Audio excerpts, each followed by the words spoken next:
So there are far more survival responses than just fight, flight, and freeze.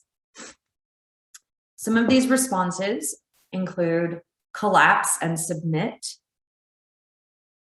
So once again, not being able to fight or flee and going into just collapse and submit. So it's not quite the same thing as freeze and immobilization physiologically. But what is important to recognize is that these responses, these have been discovered or identified more recently than fight, flight, and freeze. But a lot of people are walking around living in these responses and they're unaware of it. They can confuse these responses for their personality, or just, this is just my insecurity or the way I hold myself in the world. And they're not aware that it's actually a response to feeling unsafe that they've just fully embodied and taken on as an identity. So collapse and submit,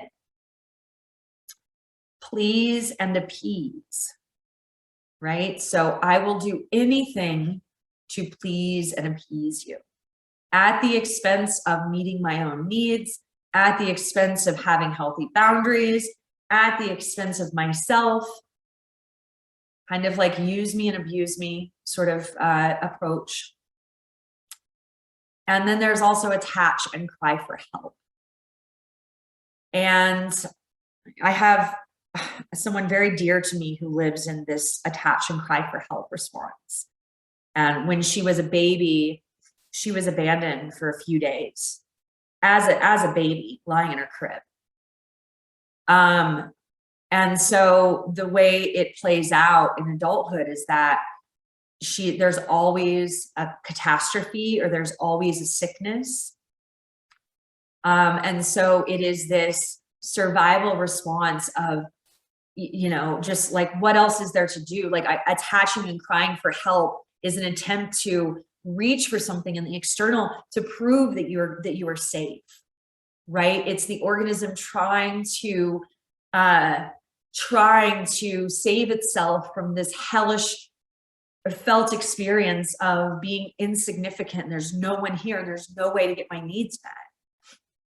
And so it can be really useful to understand that these responses exist, because again, it's so easy as humans with our neocortex.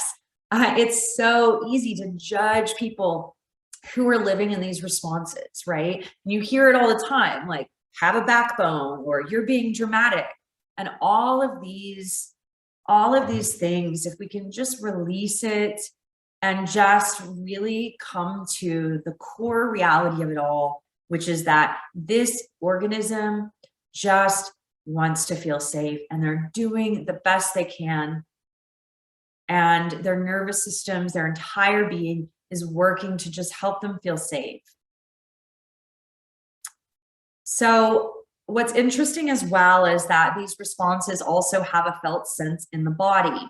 So they may express through behavior, but they also have a felt sense in the body and a corresponding posture.